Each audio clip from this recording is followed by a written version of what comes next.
Assalamualaikum warahmatullahi wabarakatuh. Oh, tidak ada suaranya. Kalah sama kipas angin kayaknya. Assalamualaikum warahmatullahi wabarakatuh. Alhamdulillah wassalatu wassalamu ala Rasulillah wa ala alihi wa sahbihi wa man walah. Asyhadu an la ilaha illallah wahdahu la syarikalah. Asyhadu anna Muhammadan abduhu wa rasuluhu la nabiyya wa la rasula ba'dah. Allahumma la sahla illa ma ja'altahu sahla wa anta in syi'ta taj'alul hazana sahla. Rabbi shrah li sadri wa yassir li amri wahlul 'uqdatan min lisani yafqahu qawli. Allahumma la taj'al musibatana fi dinina wa la taj'alid dunya akbara hammina wa la mablagha ilmina. Allahumma 'allimna ma yanfa'una wanfa'na bima 'allamtana warzuqna ilma wa jannibna ma yadurruna fi dinina wa dunyana ya arhamar rahimin. Allahumma anta rabbi la ilaha illa ant khalaqtani wa ana abduka wa ana ala ahdika wa wa'dika mastata'tu a'udzu bika min syarri ma sana'tu abu'u laka bi ni'matika alayya wa abu'u bi dhanbi faghfirli fa innahu la yaghfiru dzunuba illa ant. Amma ba'd. Ma'asyiral ikhwan wal akhwat, saudara-saudari solihin solihat yang dimuliakan Allah Ta'ala, remaja Masjid Al-Falah Sragen, Allah yubarik fikum jami'an. Alhamdulillahirabbil alamin. Kita bersyukur kepada Allah Subhanahu wa Ta'ala, pada sore hari ini Allah memperkenankan kita untuk dapat mampir duduk sejenak, datang ke majelis ilmu, majelis di antara majelisnya para malaikat, majelis taman di antara taman surga. Semoga setiap langkah yang kita usahakan menuju masjid kita tercinta ini, setiap tapaknya bernilai pahala di sisi Allah, menggugurkan dosa-dosa kita dan memudahkan jalan kita menuju surga. Amin ya rabbal alamin. Salawat beriringkan salam semoga senantiasa tercurah limpahkan untuk Nabiullah Muhammad sallallahu alaihi wasallam, para keluarga ahlul bait beliau, sahabat, tabi'in, tabi'ut tabi'in, dan orang-orang yang senantiasa istiqomah di atas jalan kebenaran. Para ikhwan dan akhwat, solihin solihat yang dimuliakan Allah Ta'ala, sore hari ini kita mengangkat tema mempersiapkan diri untuk bekal kembali. Masya Allah. Saya akan mulai dengan perkataan sebuah perkataan dari Imam Ahmad rahimahullahu ta'ala, seorang ulama yang menjadi salah satu mujtahid mutlak, imam madhab, Imam Ahmad bin Hanbal rahimahullah, wafat 247 Hijriah. Imam Ahmad dalam suatu perkataannya pernah ditanya oleh muridnya, kapan seseorang mukmin itu istirahat, wahai imam? Ya, karena harinya itu dipenuhi dengan kesibukan peribadatan kepada Allah. Lalu kapan istirahatnya seorang mukmin itu? Maka Imam Ahmad menjawab, istirahatnya orang mukmin itu adalah ketika kakinya sudah menginjakkan surga. Ketika kakinya telah menginjakkan surga, menginjakkan jannah. Maka dari perkataan ini kita dapat memahami bahwa tidak ada kata istirahat selama di dunia, karena ar-rahatu fil jannah, istirahat itu nanti di surga, bukan di dunia. Ya. Artinya apa? Artinya ketika kita tahu bahwa tempat peristirahatan kita itu di surga, berarti tujuan akhir kita surga. Nah, ketika kita tahu bahwa tujuan akhirnya seorang mukmin itu surga, maka tidak mungkin seseorang itu tahu tujuan akhir sebelum dia tahu di mana dia berasal. Ini penting ya, ini kaidah ya. Kita tidak mungkin sampai ke satu tujuan kalau kita tidak tahu asal kita. Kita mau ke Jakarta, kita harus tahu dulu dari mana kita berangkat. Kalau kita tidak tahu dari mana kita berangkat, kita akan bingung mencari bis jurusan mana. Kita dari Solo atau dari Sragen mau ke Jakarta, kita tidak tahu ya ini jurusan mana ya. Sehingga kita akhirnya naik bis Surabaya Jakarta, tapi ke arah Surabaya, melewati Sragen atau melewati Ngawi. Kira-kira sampai Jakarta enggak? Kita di Sragen, kita mau ke Jakarta nih, besok ada acara di Jakarta, ada seminar nasional tentang pendidikan dan kepemudaan di Jakarta. Sore ini kita berangkat, kita tidak tahu bahwa kita di Sragen. Kita berangkat dari Sragen, kita tidak sadar dan kita tidak tahu. Akhirnya yang penting ada bis tulisannya Jakarta, kita naik. Padahal mau ke Surabaya, jurusannya Jakarta-Surabaya. Sampai ke Jakarta enggak? Enggak sampai, sampainya ke Surabaya. Kalaupun sampai ke Jakarta nanti mesti terlambat. Sampai Surabaya dulu, muter-muter Surabaya nyari bis lagi jurusan Jakarta setelah kita sadar bahwa kita di Surabaya. Nah, maka kaidah pentingnya adalah ketika kita tahu tujuan akhir kita itu adalah surga, tempat terakhir kita itu adalah surga, tempat beristirahatnya orang-orang beriman itu surga, kita pun harus tahu dari mana asal kita. Awal penciptaan kita itu bagaimana, kita harus tahu.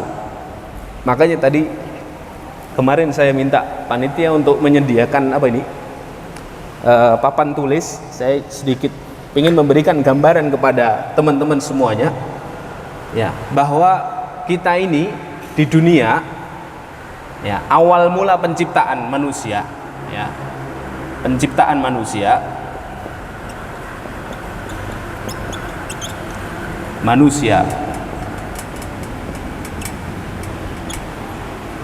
ini ada spidol lagi enggak? Spidolnya agak habis nih, ya. Awalnya kita ini manusia itu campuran dari dua zat, campuran dari dua unsur. Unsur yang pertama itu unsur jasad. Oke, majukan lagi. Oh iya, di sini. Unsur yang pertama itu unsur jasad, Ikhwan. Unsur jasad. Ya. Dalilnya nanti jenengan buka di surat Al-Mu'minun ayat ke-12 sampai 14. Ya. Jadi kita ini adalah berasal dari awal mulanya kita ini hanyalah setetes air mani, spermatozoa. Kalau bahasa Arabnya namanya nutfatun. Nutfah. Nutfah itu air mani. Ada ini? Fadol. Sini, Mbak. Jazakumullah khair. Ini kayaknya guru nih, Mbak. Bawa spidol kemana-mana. Wah, Masya Allah. Nutfah itu setetes air mani. Nutfatun. Ya. Lalu setelah nutfah jadi alaqah. Alaqah itu segumpal darah. Dari darah jadi mudghah. Mudghah itu segumpal daging. Dari daging jadi tulang, dari tulang tumbuh daging lagi yang membalut tulang sampai akhirnya jadi jasad seperti kita. Di sini 40 hari, di sini 40 hari, di sini 40 hari. Totalnya 120 hari. Ya, biar gampang ngapalnya, ingat huruf-huruf pertamanya. Nun, ain, mim, na'am. Ya, na'am. Setelah na'am, Allah jadikan ini jasad. Setelah 120 hari baru Allah tiupkan ruh kepada jasad. Ruh. Jadi kita ini kumpulan dua unsur. Unsur pertama namanya jasad, unsur kedua namanya ruh. Jasad itu unsur bumi, ruh itu unsur langit.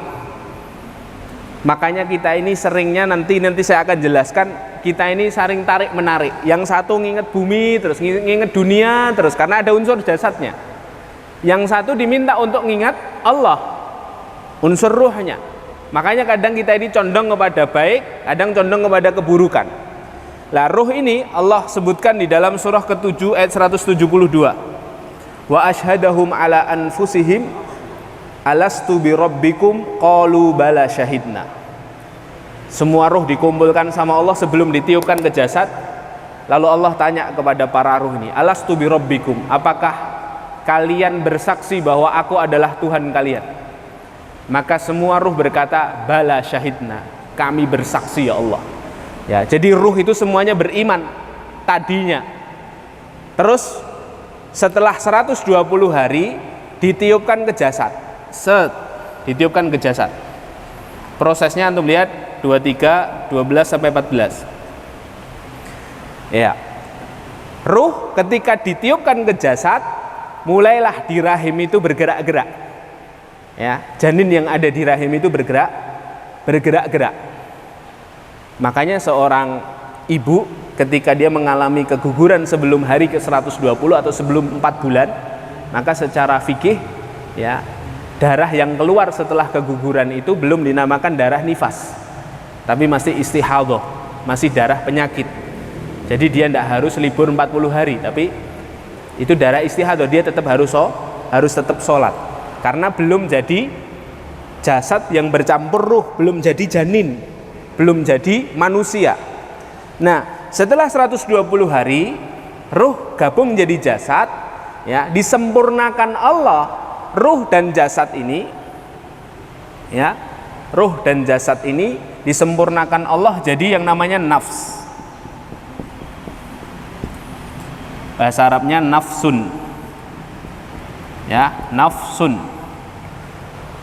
Gabungan antara jasad dan ruh itu namanya nafs. Nafs itu kalau bahasa Indonesianya jiwa raga, jiwa, campuran jiwa dengan raga, jadi nafs. Allah sebutkan di dalam surah ke-91 ayat 7 sampai 10. Wa nafsi wa ma sawwaha, dan demi jiwa raga yang telah disempurnakan oleh Allah.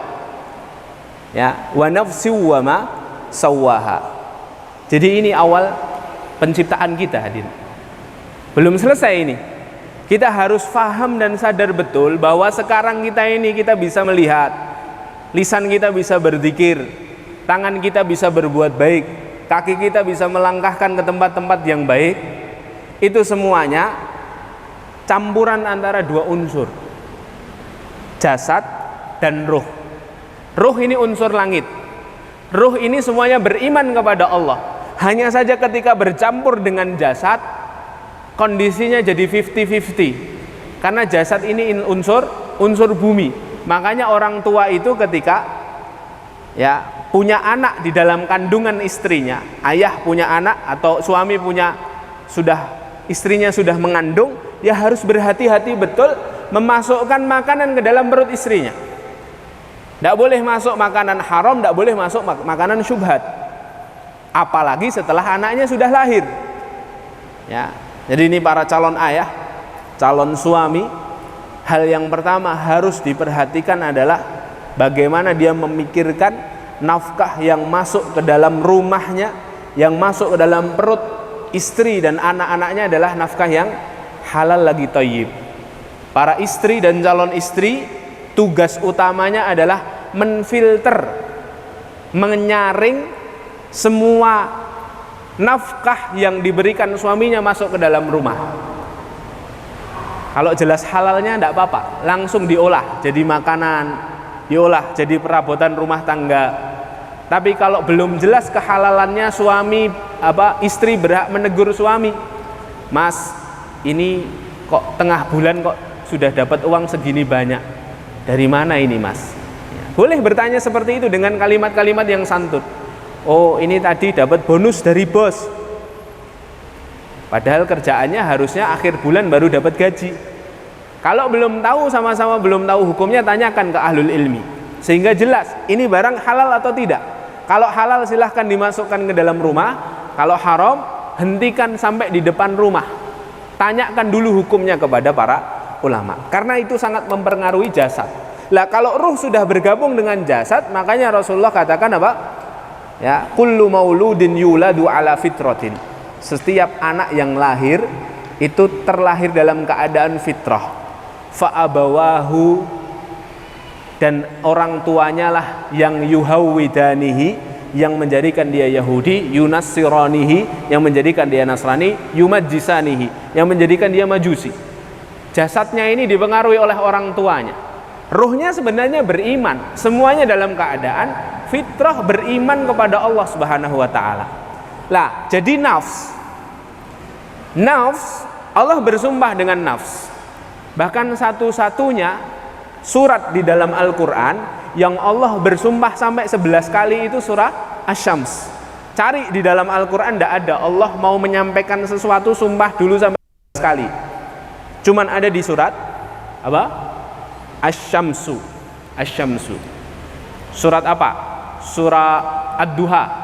Wad-Duha wal laili idza saja. Allah hanya bersumpah 2 kali. Surat Al-Fajr, wal fajr, walayalin ashr, wasyaf'i wal watr. 3 kali. Cari surat semuanya.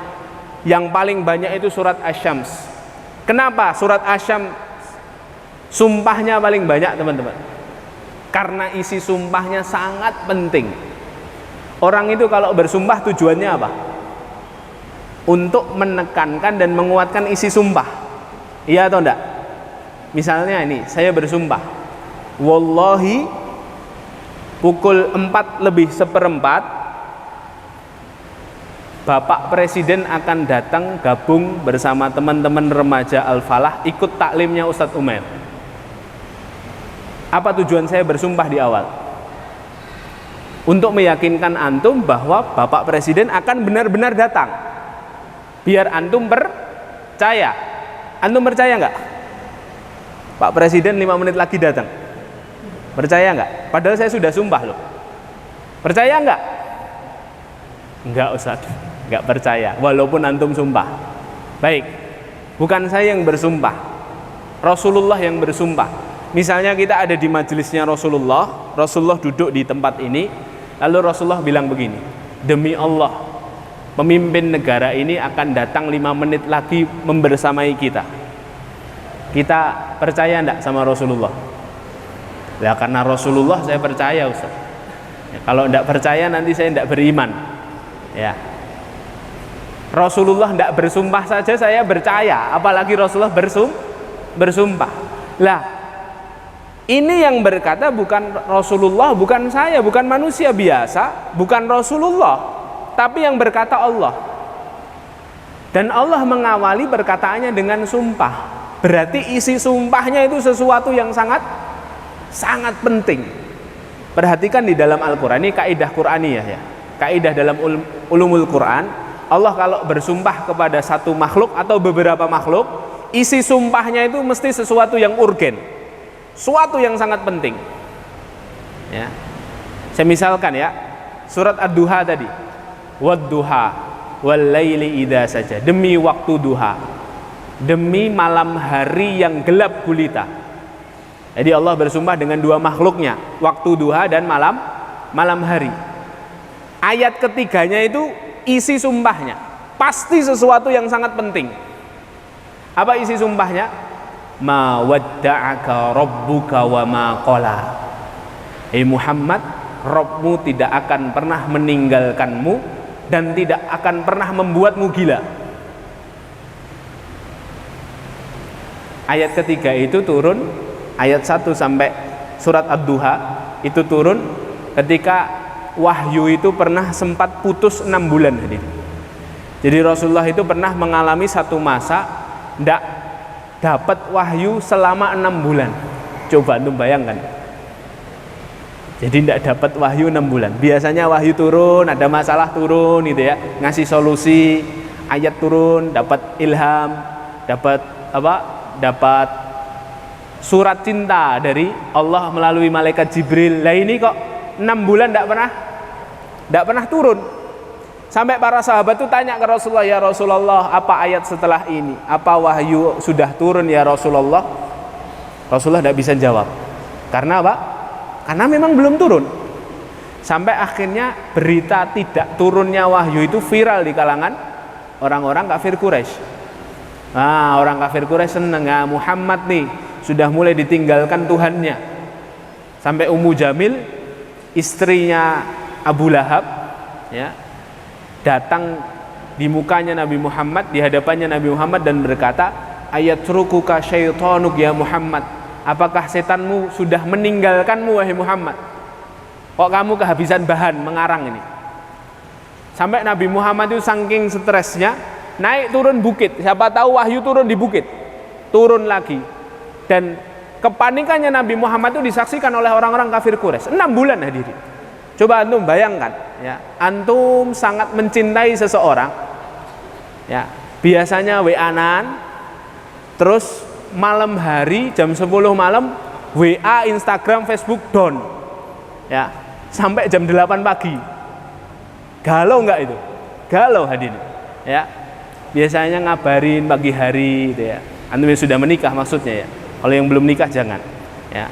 Kok atau antum di lain kota, antum harus senantiasa tahu kabar ibu antum yang sedang sakit.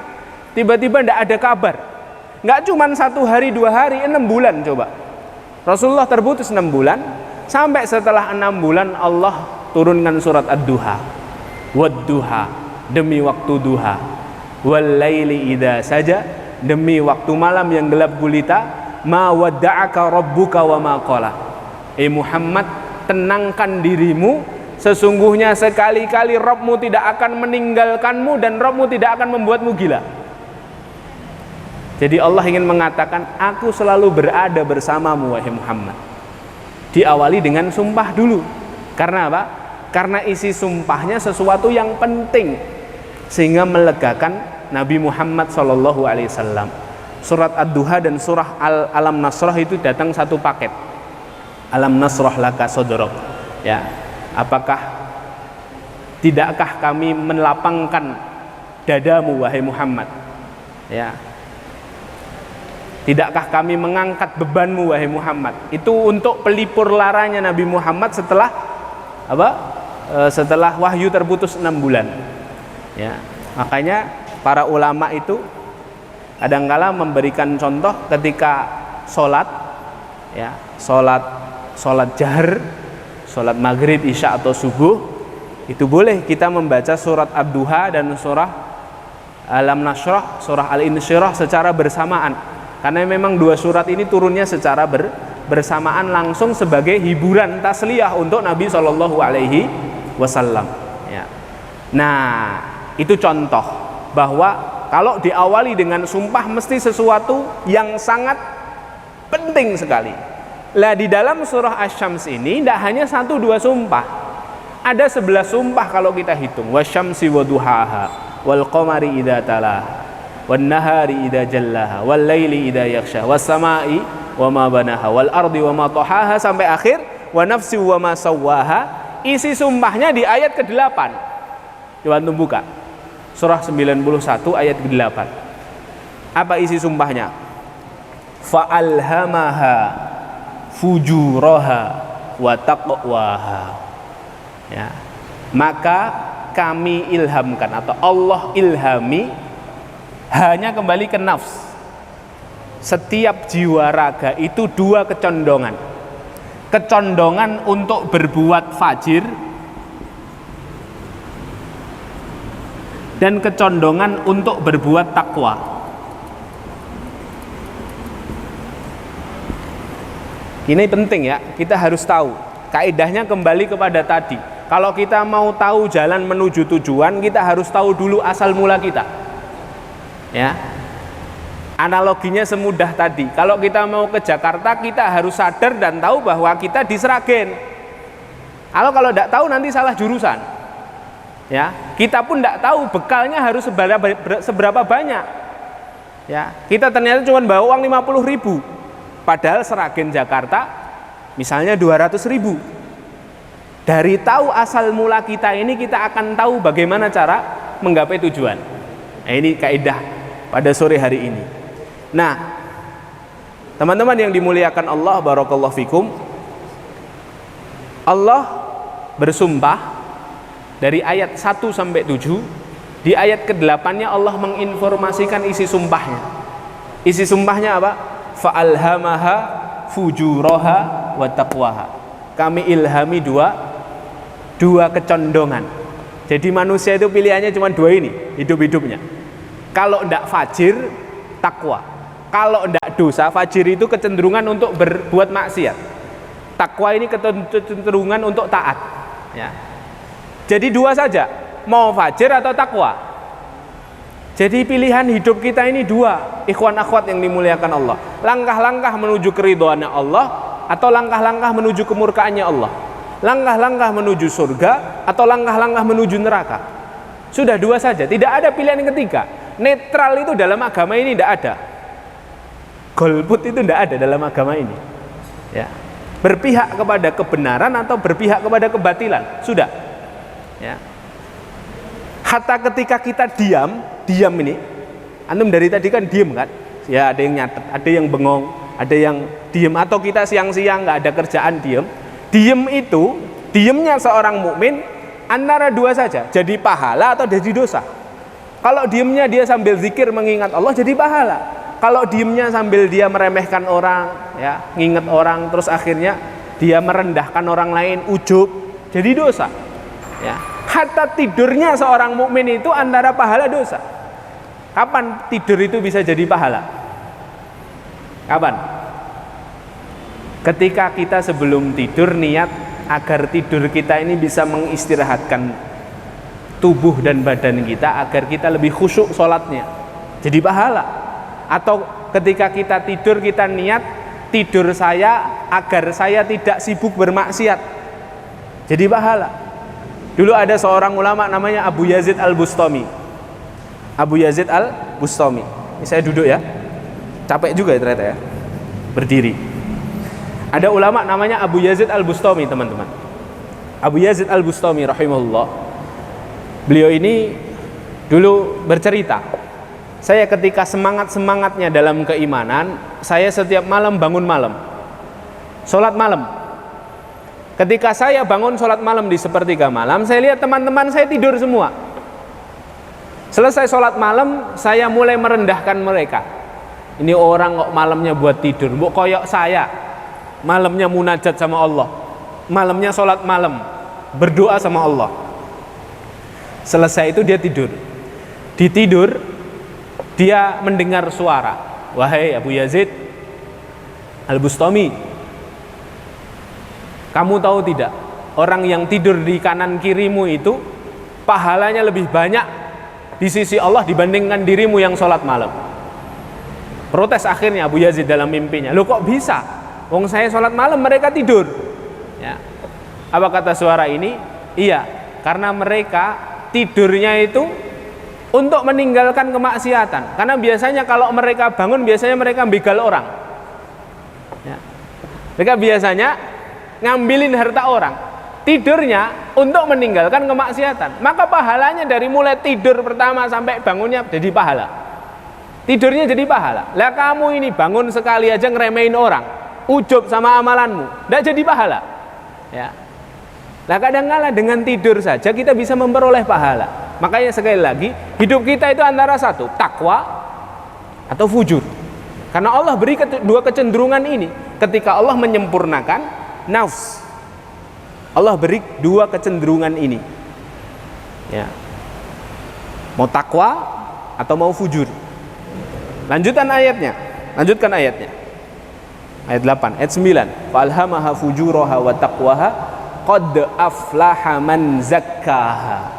Sungguh beruntung, sukses, selamat orang-orang yang berhasil membersihkan nafsnya. Bersih ini dia. Bersih dari apa? Dari dosa-dosa. Jadi dominan takwanya. Allah katakan apa? Aflah. Aflah di dalam Al-Quran itu pasti ujungnya surga. Qad aflahal mu'minun, dalam surah Al-Mu'minun, ya, di lanjutan ayatnya apa? Ulaika humul warisun, mereka adalah pewaris. Pewaris apa? Jannah Firdaus. Ya, jadi orang sukses itu surga. Jadi Allah katakan, Allah kasih kisi-kisi biar masuk surga itu, bersihkan hati kita dari segala dosa dan maksiat, isi dengan amalan-amalan solih dan ketaatan.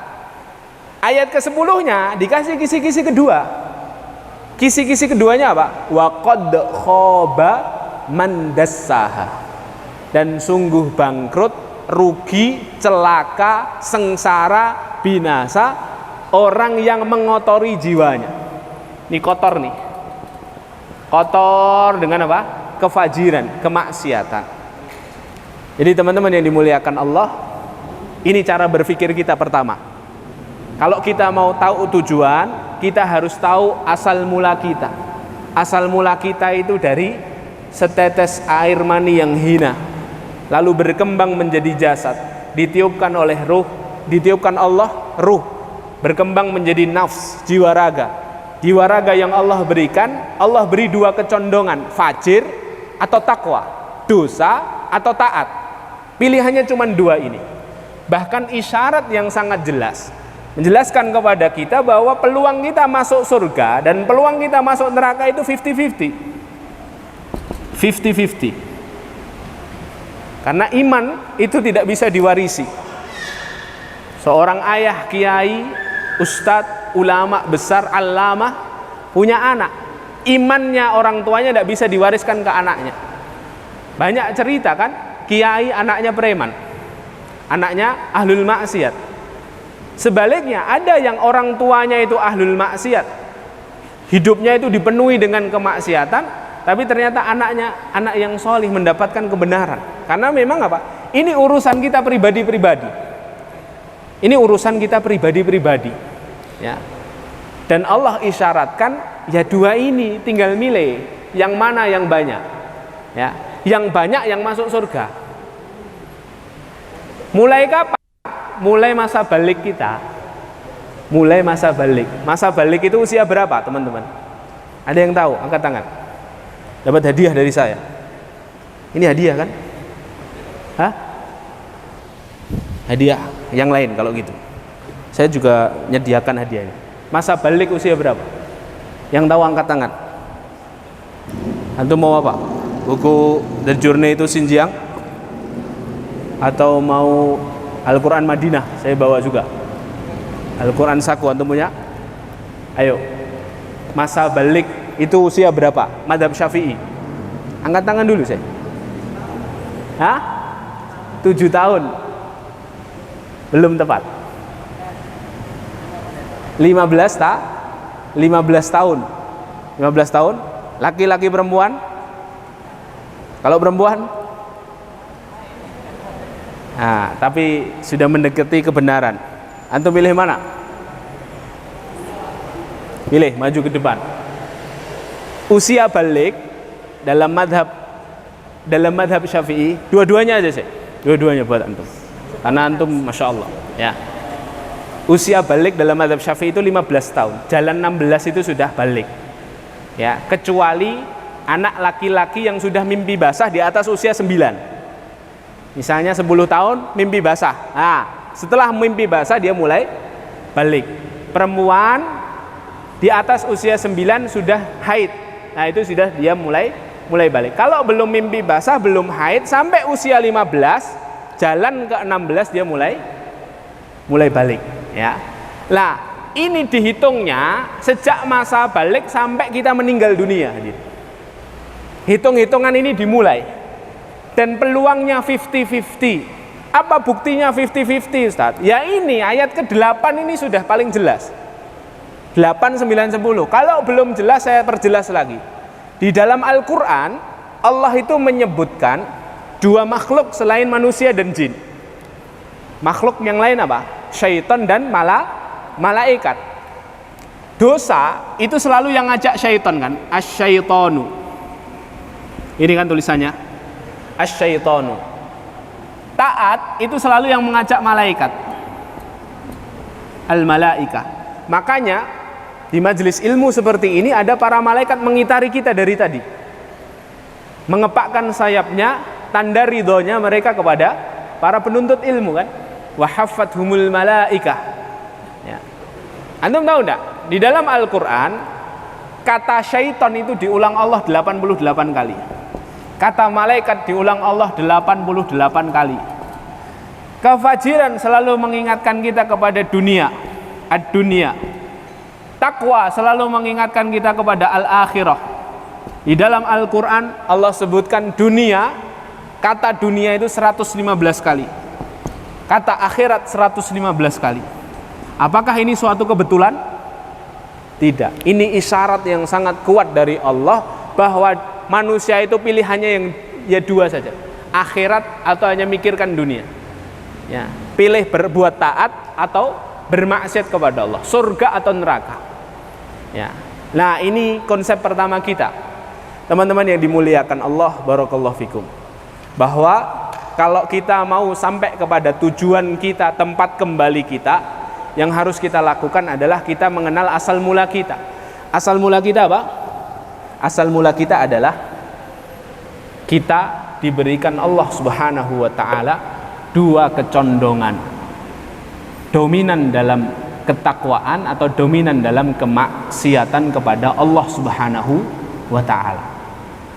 Selanjutnya, bagaimana usaha kita agar kita dapat mendominasi jiwa raga kita ini dalam ketaatan-ketaatan. Apa saja yang perlu kita lakukan untuk membekali diri sampai ke tujuan? Kalau kita sudah tahu kita di Sragen, tujuan kita Jakarta, yang harus kita pikirkan apa berarti? Harus mempersiapkan bekal dong. Bawa uang berapa? Perlu bawa minuman enggak ini? Di jalan nanti ada orang jualan enggak? Ya, kita harus siapkan bekal. Selain itu kita juga harus tahu kendaraannya ke sana. Kendaraannya apa ini? Biar sampai ke Jakarta tepat waktu. Ya. Maka yang harus dilakukan apa? Yang harus dilakukan kata para ulama tiga yang harus dilakukan. Yang pertama adalah yang harus dilakukan setiap mukmin ketika dia sudah jelas asalnya dan dia sudah jelas tujuannya mau kemana. Yang pertama harus dilakukan adalah memelihara keimanan. Memelihara keimanan. Allah sudah kasih kita keimanan, teman-teman yang dimuliakan Allah. Allah sudah kasih kita hidayah, petunjuk. Tugas selanjutnya adalah memelihara keimanan ini agar tidak lepas sebelum kita meninggal. Karena jaga keimanan ini ya nggak mudah, hadirin. Ya. Tahan berapa hari kita ini sholat fardu mendapatkan takbiratul ihram bersama imam? Tahan berapa hari, hadir? Ya. Tahan berapa lama kita ini baca Al-Quran setiap hari kita target 2 lembar saja? Istiqomah itu bukan sesuatu yang mudah, hadirin. Ya. Makanya Ibnu Taimiyah sampai mengatakan apa? Anugerah yang paling besar itu adalah ketika Allah memberikan istiqomah, ya, kepada kehidupan kita. Ya, karena istiqomah itu tidak mudah. Maka hal pertama yang harus dilakukan adalah memelihara keimanan. Lah, memelihara keimanan ini caranya bagaimana, Ustaz? Biar iman ini terus berada di dalam hati kita, tidak lepas-lepas dari diri kita. Ya. Kita kenal bahwa Rasulullah SAW pernah bersabda dalam sebuah hadis yang diriwayatkan oleh Imam Muslim, "Fa inna ahadakum la ya'malu bi amali ahlil jannah hatta yakuna bainahu wa bainaha illa dhira' fayasbiqu alaihi alkitab fayamalu bi amali ahlin nar fayadkhulaha." Sesungguhnya ada nanti di antara kalian yang hidupnya ditaburi dengan amalan-amalan penduduk jannah. Hidupnya itu amal solih terus, sampai jarak antara dirinya dengan surga itu hanya tinggal 1 jengkal. Sekali lagi dia melakukan amalan solih, meninggal masuk jannah. Fayasbiqu alaihil kitab. Tapi catatan takdir mendahuluinya. Fayamalu bi amali ahlin nar. Dia melakukan satu amalan penduduk neraka. Fayadkhulaha. Meninggal dia dalam keadaan itu, akhirnya masuk neraka. Hadis ini menjelaskan kepada kita bahwa jaga istiqomah itu tidak mudah. Dan ketika Allah berikan istiqomah, berikan keimanan dalam diri kita, mari kita jaga dan pelihara betul-betul. Lah kok kita ada loh orang yang hidup sama Rasulullah SAW, majelis Rasulullah selalu datang paling depan, dicatat, bahkan dia adalah dikenal seorang dai dan mubalik di zaman Rasulullah, tapi meninggalnya dalam keadaan murtad. Siapa? Ar-Rajal bin Unfuwa, Suatu hari Abu Hurairah dan para sahabat bermajelis dengan Rasulullah. Rasulullah bersabda demikian, nanti di antara kalian yang matinya masuk neraka dan giginya di neraka, gigi gerahamnya sebesar gunung Uhud. Ketika Rasulullah bersabda demikian, sahabat itu nangkepnya ya beda-beda. Ada yang langsung deg-degan, ya Allah jangan-jangan saya, seperti Abu Hurairah. Ada yang di antara kalian kan gak hanya yang di masjid ini, umatnya Nabi Muhammad kan banyak, sahabat aja 160.000 ya. Ada yang nyantai, ada yang nyatet saja. Abu Hurairah ini kenapa begitu khawatir? Karena Abu Hurairah itu baru masuk Islam 3 tahun sebelum Rasulullah wafat, termasuk yang dalam tanda kutip terlambat masuk Islam. Jadi dia harus mengejar ketertinggalan. Lah kok dapat sabda Rasulullah seperti itu langsung deg-degan, jangan-jangan saya. Apa yang dilakukan Abu Hurairah? Dicatat semua yang hadir. Kalau kita ya kira-kira minta ke panitia akhwat ini sama ikhwan, daftar hadirnya siapa aja gitu ya. Dikenali satu persatu, dicatat namanya, lalu apa? Diabsen setiap hari. Siapa yang meninggal duluan? Meninggal satu sahabat di medan perang, dicoret sama Abu Hurairah. Berarti bukan ini nih. Ini insya Allah husnul khotimah. Ada lagi yang meninggal, dicoret. Yang meninggal di atas kasur, ndak jihad, di atas kasur tapi husnul khotimah, dicoret. Tinggal semua dicoret, tersisa 2 nama. Tersisa 2 nama, Abu Hurairah sama Ar-Rajal. Coba, apa nggak minder itu Abu Hurairah? Ya, anak baru itu kan, cahanyaran ya kalau kita baru aja masuk Islam. Lah kok ternyata nama satunya itu Ar-Rajal, seniornya. Tidak hanya senior, ini orang alim, ahlul ilmi. Tidak hanya ahlul ilmi, dia seorang influencer centang biru ya, mubalik. Kalau sudah ngomong itu semua orang menteleng, saking terbius dengan perkataannya siapa? Ar-Rajal ini pintar berdakwah. Kata Abu Hurairah, wah bener ini, aku iki ketoke, tidak mungkin Ar-Rajal. Ditambah diyakinkan lagi dengan ketika Rasulullah sudah wafat, Abu Bakar jadi khalifah radhiyallahu anhu, nabi-nabi palsu bermunculan, ngaku-ngaku sebagai nabi setelah Nabi Muhammad. Salah satu yang paling besar Musailamah Al-Kadzab. Sebagian ulama mengatakan Musailimah Al-Kadzab. Ini pengikutnya paling banyak, ini followernya paling banyak nih. Sampai akhirnya apa? Sampai akhirnya Abu Hurairah ini melihat keadaan itu, ternyata Abu Bakar memanggil Ar-Rajal, mengutus Ar-Rajal untuk mendakwai Musailamah Al-Kadzab. Jadi duta besar Islam, jadi dai khusus, dai istana kira-kira begitu. Ya, dai utusan khalifah. Tambah minder Abu Hurairah. Iya toh, Ar-Rajal kan sudah, ini berarti aku ini yang masuk neraka ini, seperti yang disabdakan Rasulullah.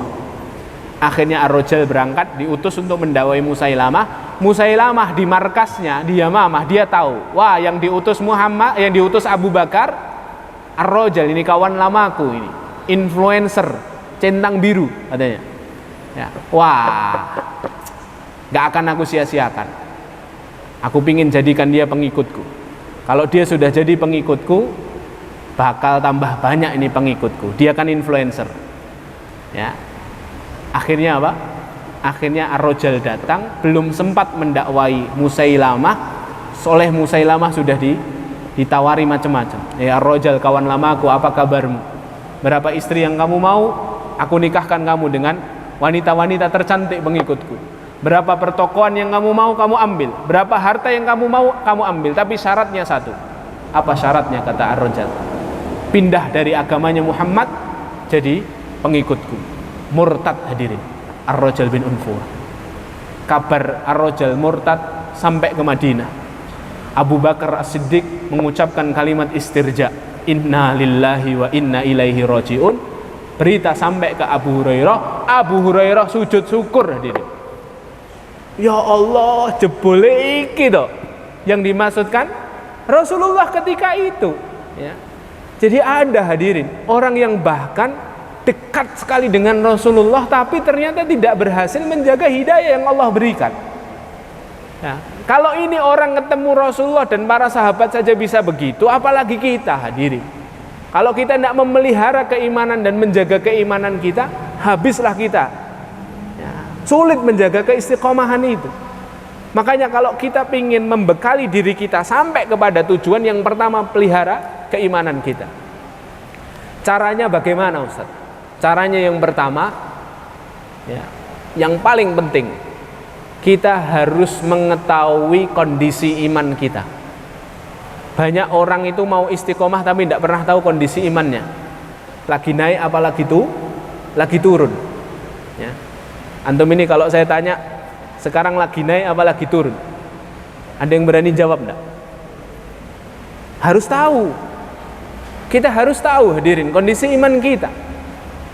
Karena iman kita ini kan mudah naik, mudah turun. Makanya sebagai pemilik hati memang Allah ya. Yang dititipi hati kita ini kan kita sendiri. Kita harus tahu kondisinya, hati kita ini bagaimana. Iman kita ini lagi naik apa lagi turun. Karena iman kita ini kan mudah naik, mudah turun. Hati kita mudah berbolak-balik. Makanya para ulama mengatakan apa? Sumiyal qalbu qalban litaqallubihi. Hati itu dinamakan qalb karena mudah berbolak-balik. Dan kata Rasulullah SAW dalam sebuah hadis, la qalbu bani Adam asra'u minal kidri idhijtama'at ghulyanan. Hatinya anak Adam ini sungguh betul-betul lebih cepat bergejolak daripada air yang mendidih di atas panci. Antum nek mau godok air itu, mau bikin kopi atau bikin super mie, bikin mie godok gitu ya, mie instan, kan air dipanaskan dulu tuh. Kan airnya bergejolak itu kan, kawan-kawan. Ya. Kata Rasulullah SAW, hatinya manusia lebih cepat bergejolaknya, lebih cepat berputarnya, berbolak-baliknya daripada air ini. Ya. Makanya kalau kita ini ingin memelihara keimanan, yang pertama harus dilakukan adalah harus tahu kondisi hati kita. Kata Abu Darda dalam sebuah makulatnya, beliau mengatakan dalam sebuah asarnya radhiyallahu anhu, Abu Darda sahabat radhiyallahu anhu, wa min fiqhil abdi an yata'ahad imanahu ayazdadu aw yanqus. Di antara fakihnya seorang hamba terhadap agamanya, dia harus mengenali kondisi imannya, lagi naik atau lagi turun. Lagi naik apa lagi turun? Agar apa? Kalau kita ini tahu ketika naik, kita bisa maksimalkan dengan amalan-amalan sunnah. Kalau kita tahu kita lagi turun, lagi lemes nih, lagi lemah nih imannya, lagi berkurang, kita bisa bermain aman dalam amalan-amalan wajib saja. Yang penting kan ngerjakan wajib. Seorang sahabat datang ke Rasulullah, ya Rasulullah, aku sholat 5 waktu, aku puasa Ramadan ya Rasulullah, ya. Aku bayar zakat ya Rasulullah. Lalu aku tidak menambahkan amalan sedikit pun ya Rasulullah. Apakah aku bisa masuk jannah? Kata Rasulullah, na'am, bisa. Amalan wajib tok dikerjakan itu kita bisa masuk jannah. Makanya orang yang beriman itu untuk memelihara keimanannya, yang pertama harus dia lakukan adalah dia harus tahu kondisi imannya, lagi naik atau turun.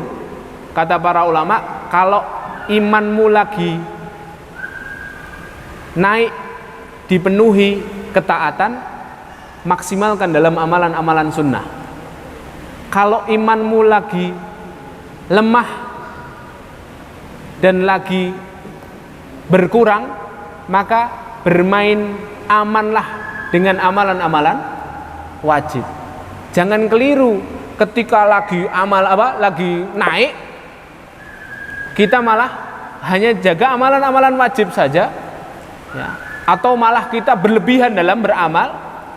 Ketika iman lagi turun, malah kita bermaksiat kepada Allah. Nah ini salah, pola yang salah. Pola yang benar itu kita tahu kondisi iman kita sehingga kita bisa jaga aman. Makanya ada sebuah riwayat, Rasulullah pernah masuk ke Masjid Nabawi. Di Masjid Nabawi, Rasulullah SAW melihat satu tali yang terikat di antara 2 tiang. Terus tanya kepada sahabat yang ada di masjid, liman hadhi, Punya siapa tali ini? Kata para sahabat, li Zainab ya Rasulullah, milik Zainab ya Rasulullah. Zainab istri Rasulullah, Zainab binti Jahsin. Milik Zainab ya Rasulullah. Lu untuk apa tali ini? Idza fatara ta'allaqat bih. Kata para sahabat, kalau dia lagi lemes ya Rasulullah, lagi futur, dia bergelantungan di tali itu, sholat sambil bersendenan di tali itu, sambil pegangan tali. Rasulullah tidak suka kayak gitu. Rasulullah bilang kepada para sahabat, hallu hada, lepaskan tali ini, fal yusolli ahadukum nasyatahu, hendaknya setiap kalian sholat di masa semangatnya saja. Maksudnya sholat sunnah nih ya, sholat sunnah di masa semangatnya saja. Fa idza fatara falyaqud atau falyarqud, kalau dia dalam keadaan futur tidak usah sholat, atau sholat dengan keadaan duduk boleh ya, sholat sunnah ya maksudnya ya. Jadi Rasulullah SAW pingin kita ini mengenali kondisi iman kita agar tidak berlebihan dalam beramal, karena berlebihan dalam beramal itu bahaya. Orang itu kalau tidak tahu kondisi imannya terus amalannya berlebihan, bahayanya apa? Bahayanya dia akhirnya jor-joran dalam beramal, setelah itu libur beramal. Misalnya antum tidak pernah baca Quran. Baca Quran terakhir saya seingat saya itu sebelum takbiran Idul Fitri Ustaz, misalnya begitu ya. Tadarus terakhir itu sebelum takbiran Idul Fitri Ustaz. Lah antum dapat motivasi baca Quran, dapat tausiah dari Ustaz baca Quran, akhirnya baca Quran sehari langsung 5 juz. 5 juz mempeng dia baca Al-Quran, padahal dia sudah lama tidak baca Quran. Baik tidak bagi dirinya? Tidak baik ya diri. Kenapa? Satu, dia nanti berada di zona nyaman ya. Setelah baca 5 juz, hari berikutnya itu dia mau baca ngelihat Quran itu agak-agak berat. 5 juz ini, kemarin 5 juz masa sekarang nggak 5 juz. Akhirnya dia berada di zona nyaman. Dia merasa kemarin kan sudah 5 juz, libur dulu lah, tidak apa-apa. Antum tidak pernah qiyamul lail, tidak pernah sholat tahajud, langsung jeriet 11 rakaat. Padahal witir aja tidak pernah sebelumnya ya. Langsung jeriet 11 rakaat. Hari-hari setelahnya pasti setan akan menggoda, nanti dulu lah, kemarin kan udah banyak 11 rakaat, libur dulu lah 10 hari ya. Berada di zona nyaman, ini bahaya, futur berkepanjangan ini. Yang kedua, bahaya yang kedua, kalau orang itu tidak tahu kondisi imannya terus dia akhirnya berlebihan dalam beramal. Yang kedua itu apa? Dia akan mudah meremehkan orang lain dalam amalan. Jadi ngelihat orang lain itu dengan mata ujub. Sodakoh kok mong 1.000, aku loh 1 yuto, tapi cuma sekali ya, cuma sekali. Sholat kok sholat witir tok, aku loh 11 rakaat, padahal dia cuma sekali itu. Baca Quran kok cuma 1 lembar sehari, bukan levelku, aku loh 5 juz, ya cuma sekali itu. Dan sekali itu pun jadi gugur amalannya gara-gara dia sombong tadi, merendahkan orang lain, begitu ya. Jadi itu pentingnya mengenali kondisi hati itu hadirin. Untuk memelihara keimanan kita harus tahu dulu kondisi hati kita, kondisi iman kita. Lalu yang kedua, setelah kita mengetahui kondisi iman, untuk memelihara keimanan itu, teman-teman yang dimuliakan Allah, kita juga harus tahu dari pintu mana setan itu biasa menggoda kita. Lanjutannya perkataannya Abu Darda radhiyallahu anhu, wa min fiqhir rajuli an ya'lam nazaghati syaitani anna ta'ti. Di antara fakihnya seorang kepada agamanya, dia tahu dari lubang mana setan biasa menggodanya dan menggelincirkannya. Setiap kita ini godaannya beda-beda ya. Ada yang godaannya itu makanan, kuliner. Kalau sudah makanan itu sudah tidak ingat akhirat pokoknya, makan terus. Ada yang godaannya itu kalau mbak-mbak atau ibu-ibu ini, ada yang ibu-ibu enggak nih? Kayaknya mbak-mbak semua ya. Ada yang godaannya itu tas. Ngelihat tas itu matanya langsung jadi dolar semua. Ya. Ada yang godaannya itu Masya Allah piknik. Ya. Ada yang godaannya itu game FF. Ya. Ada yang godaannya macam-macam. Ya. Dan setiap kita itu tahu kelemahan kita. Makanya untuk memelihara keimanan kita harus jaga itu. Ada orang itu suka popularitas. Pokoknya kalau di tag, pokoknya kalau di mention itu Masya Allah, artinya gembira luar biasa. Tapi dia nggak terlalu suka harta, nggak suka. Memang kelemahannya dia di popularitas. Ada orang itu kelemahannya harta. Pokoknya kalau sudah dikasih harta sudah hilang, itu semuanya dijual. Ada orang itu kelemahannya bukan popularitas, bukan harta, tapi kekuasaan. Ya.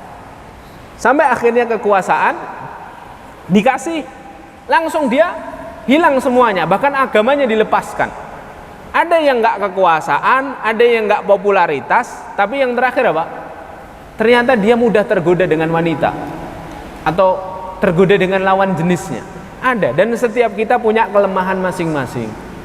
Kita harus mengenali pintu itu dan menutup rapat-rapat pintu itu, teman-teman. Kalau memang betul-betul kita berusaha ingin memelihara keimanan kita. Dan yang ketiga, cara memelihara keimanan itu dengan ilmu. Dengan ilmu. Ya. Allah berfirman di dalam surah Al-Kahfi ayat yang ke-13. Ya.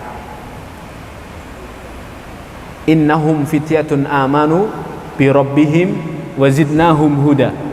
Mereka Ashabul Kahfi adalah anak-anak muda yang beriman kepada Allah, maka kami tambahkan petunjuk untuk mereka. Dijaga petunjuknya oleh Allah, bahkan ditambahkan. Ya. Lah, kata para ulama, menjaga keimanan itu yang paling jitu dan paling manjur itu dengan ilmu. Ya. Makanya orang-orang yang berilmu itu dinaikkan derajatnya oleh Allah, karena dia orang-orang yang berusaha menjaga keimanannya. Makanya setiap kita ini, para pemuda dan pemudi rahimakumullah, harus punya jadwal taklim. Ini Masya Allah ya, kajian remaja Masjid Al-Falah sudah mulai lagi. Ini harus dirutinkan. Seminggu sekali atau sepekan sekali itu kurang hadir. Imam Nawawi itu, antum buka muqaddimahnya, muqaddimah dan tarjamahnya Imam Nawawi. Imam Nawawi itu sehari 12 majelis. Saya pernah nyobain itu ya, kempot-kempot tenan itu. 12 majelis itu, dari mulai sebelum subuh sampai tidur itu nggak selesai 12 majelis.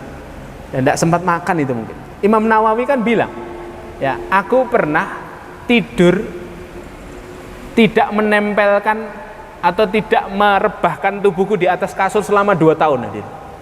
Coba gimana itu ceritanya? Jadi membaca tidur, ya sudah tidur, saya itu bangun lagi. Ya. Kenapa para ulama kok bisa sehebat-hebat itu dalam menuntut ilmu? Karena mereka sadar betul menjaga keimanan itu tidak mudah. Makanya penting bagi kita, ya oke lah, ini hari apa? Sabtu. Setiap Sabtu sore mungkin di Istiqomah kan ada majlis ini seperti ini dengan para asatidah dan guru-guru kita yang lain. Terus tambah lagi, misalnya ada acara lagi Ahad pagi di mana? Acara ini di sini. Ya setidaknya 2 atau 3 majlis lah. Di sekolah masing-masing atau di kampus masing-masing. Ya, itu penting sekali untuk menjaga keimanan kita agar tidak mudah kendor. Kenapa ilmu? Karena dengan ilmu itu kita tahu berita-berita akhirat tadi. Karena dengan ilmu itu kita lebih jelas lagi tujuan hidup kita surga.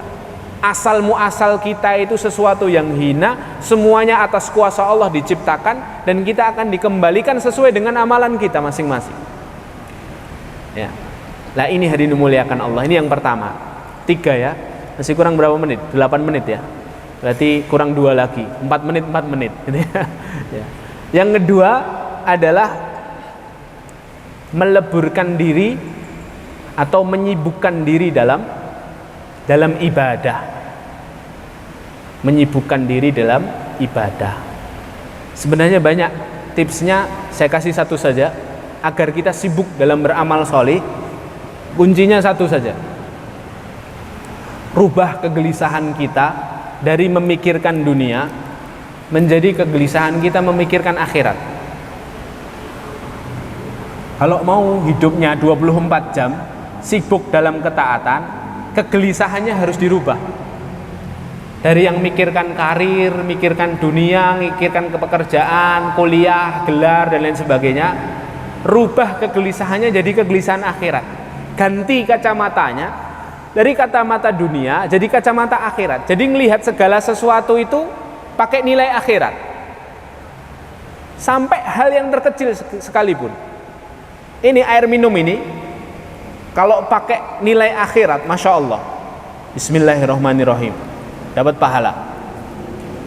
Mau minum, tahu sunnahnya pakai tangan kanan, dapat 2 pahala. Oh, minum itu sunnahnya Rasulullah duduk, dapat 3 pahala. Mau minum kok ternyata airnya panas, tidak boleh ditiup, dapat 4 pahala. Sambil nunggu agak dingin, dia berzikir, ngisi waktu, zikir mutlak, sholawat, istighfar, subhanallah, alhamdulillah, akbar, Allahu akbar, dapat 5 pahala. Sudah mulai minum, dia tahu sunnahnya, minum yang baik itu tidak 1 tegaan, tapi kasih 3 nafas, 1, 2, 3, dapat 6 pahala. Dia udah bismillah tadi ya. Selesai minum dia ucapkan alhamdulillah, dapat 7 pahala. Selesai 7 pahala, dia tahu yang ngasih minuman ini kawannya atau istrinya atau orang rumahnya, saudaranya. Dia ucapkan jazakumullahu khairan, dapat 8 pahala. Orang kegelisahannya akhirat itu mencari pahala di setiap hembusan nafasnya, dan itu sangat mungkin dilakukan. Beda kalau orang kegelisahannya dunia, ada air minum di depannya, mau berdiri, mau tangan kiri, mau yang penting minum sekali tenggakan, tidak penting, yang penting dahaga saya hilang, terus saya bisa kembali bekerja. Makanya ini penting tips ya, agar kita bisa meleburkan diri kita dalam kesibukan-kesibukan amal solih dan ibadah. Caranya satu saja, rubah kegelisahan kita dari memikirkan dunia jadi akhirat. Segala sesuatu. Mbak mau beli sepatu, sebelum beli sepatu yang dipikirkan pertama bukan warnanya, bukan mereknya, ya, bukan harganya dipikirkan ya. Tapi itu nomor sekian. Yang pertama kali dipikirkan itu apa? Ini bisa memproduksi berapa pahala kalau saya pakai? Bisa saya pakai ke pengajian enggak nih? Jangan-jangan saya pakai ke pengajian malah enggak khusyuk. Pikiran saya hilang ora kayak sendalku, ya. Kalau seperti itu cari yang lain yang bisa memproduksi pahala. Semua gadget kita, pakaian kita. Makanya guru saya dulu selalu mengatakan, kalau kamu punya barang baru, pastikan pertama kali kamu gunakan untuk ibadah. Punya baju baru, pakai untuk ibadah. Nggak usah dicuci dulu. Dicuci nggak? Ya. Kalau kata istri saya, kalau harganya mahal itu sudah dicuci dari pabriknya, katanya. Ya, kalau harganya yang biasa-biasa itu biasanya cek mambu kain, katanya. Bener atau enggak saya nggak tahu. Yang jelas apa? Pertama kali digunakan itu untuk apa? Untuk ketaatan. Jadi kegelisahannya untuk akhirat. Masih poin kedua ya, masih poin kedua. Sebelum beranjak ke poin ketiga, saya ingin kasih satu hadis. Hadis riwayat Tirmidzi, hadisnya sahih. Catat baik-baik, ini hadis sangat penting sekali. Kata Rasulullah SAW, man kanatil akhiratu hammahu, barang siapa yang kegelisahannya adalah akhirat, ja'alahullahu ghinahu fi qalbihi, Allah jadikan di dalam hatinya rasa kaya dan cukup. Jadi ngelihat segala sesuatu itu kaya saja dia tidak pernah kurang, cukup, qanaah, ya, merasa cukup terus. Wa jama'alahu syamlahu, setelah Allah jadikan rasa cukup dalam hatinya, Allah kumpulkan semua masalahnya, Allah ikut campur tangan menyelesaikan masalahnya. Orang kalau kegelisahannya akhirat itu masalahnya diuraikan sama Allah. Yang ketiga Pak, wa atathu dunya wa hiya raghimah, dunia akan mendatanginya secara mengemis-ngemis hadirin. Dunia itu antri datangi kita, rayahan minta diambil duluan. Orang kalau kegelisahannya akhirat itu dunianya datang, dan dunia bagi dia itu kecil, remeh temeh. Tapi orang kalau kegelisahannya dunia, kita lihat hadisnya, wa man kanatid dunya hammahu, barang siapa yang dunia dijadikan kegelisahannya, ja'alahullahu faqrahu baina ainaihi, Allah jadikan kefakiran itu ada tepat di depan matanya. Melihat segala sesuatu itu kurang. Temennya punya HP baru, saya harus punya HP seperti dia. Temennya punya kendaraan baru, saya harus kejar ini. Kurang terus, fakir terus, nelongso akhirnya hidupnya. Karena merasa kurang terus. Cukup, belum cukup. Orang kalau kegelisahannya dunia, kata Allah, kata Rasulullah, wa farraqa alaihi syamlahu, Allah cerai beraikan semua masalahnya. Jadi masalahnya tidak selesai-selesai. Mau jungkir balik, mau peres keringet, banting tulang, untuk ngejar dunia tidak dapat. Karena masalahnya yang ikut campur menguraikan dan tidak menyelesaikan itu Allah. Justru tidak selesai-selesai. Yang terakhir paling ngeri. Walam ya'ti minad dunya illa ma qaddara lahu. Dunia tidak akan mendatanginya kecuali yang sudah ditakdirkan saja. Tidak ditambah sedikit pun sama Allah. Kalau di Lauhil Mahfud ditulis jatahnya si fulan rumahnya dekat Masjid Al-Falah 2 miliar, udah dihabiskan 2 miliar, setelah itu tidak ditambah, mati langsung. Karena apa? Karena dia hanya mengejar dunia, dikasih Allah dunia, tidak dikasih yang lainnya. Maka yang kedua, mari kita leburkan diri kita dalam kesibukan beribadah dan beramal soleh. Yang terakhir, mengoreksi jiwa atau memuhasabahi diri. Ini penting jadi satu agenda setelah kita berusaha beramal soleh, ya, berusaha untuk menghindarkan diri dari dosa, berusaha menyibukkan diri dalam kebaikan-kebaikan. Selanjutnya adalah harus ada evaluasi diri. Muhasabatun nafas ini terbagi menjadi 2. Muhasabah sebelum beramal sama muhasabah setelah beramal. Muhasabah sebelum beramal bagaimana Ustaz? Sebelum mengerjakan segala amalan, berhentilah sejenak. Pikirkanlah amalan ini menghantarkanku ke dalam surga atau akan menjerumuskanku ke dalam neraka. Kalau yang pertama mengantar kepada surga, maka ambil, lanjutkan. Tapi kalau amalan ini yang di depan mata kita ini adalah neraka, maka tangguhkan. Itu muhasabah sebelum beramal. Muhasabah setelah beramal, kata para ulama, lakukan beberapa menit sebelum tidur. Beberapa menit sebelum tidur, evaluasi hari ini amalan kebaikan yang sudah saya raih berapa. Terus setelah itu kita berdoa, ya Allah istiqomahkan aku dalam amalan ini dan mudahkan aku untuk mengerjakan lebih baik di hari esok. Muhasabah, dosa saya yang saya lakukan hari ini apa ya? Ngerasani orang, menggerutu, tidak ikhlas sama takdir, terus berkata kotor misalnya. Malam itu juga kita istighfari dan kita taubati dan kita memohon kepada Allah perlindungan agar kita tidak melakukannya di hari esok. Muhasabah selalu menghasilkan 2 kesimpulan, teman-teman. Muhasabah selalu menghasilkan 2 kesimpulan. Dosa saya terlalu banyak, amalan saya terlalu sedikit. Mesti kesimpulannya itu. Kalau kesimpulannya dosa saya terlalu sedikit, amalan saya terlalu banyak, nah ini berarti ngantuk, ya. Kalau ngantuk ya wis tidur aja, ya. Jadi muhasabah penting dalam perjalanan kita menggapai surganya Allah Subhanahu wa taala. Baiklah kawan-kawan, ikhwan akhwat, solihin solihat yang dimuliakan Allah, ini yang dapat kami sampaikan.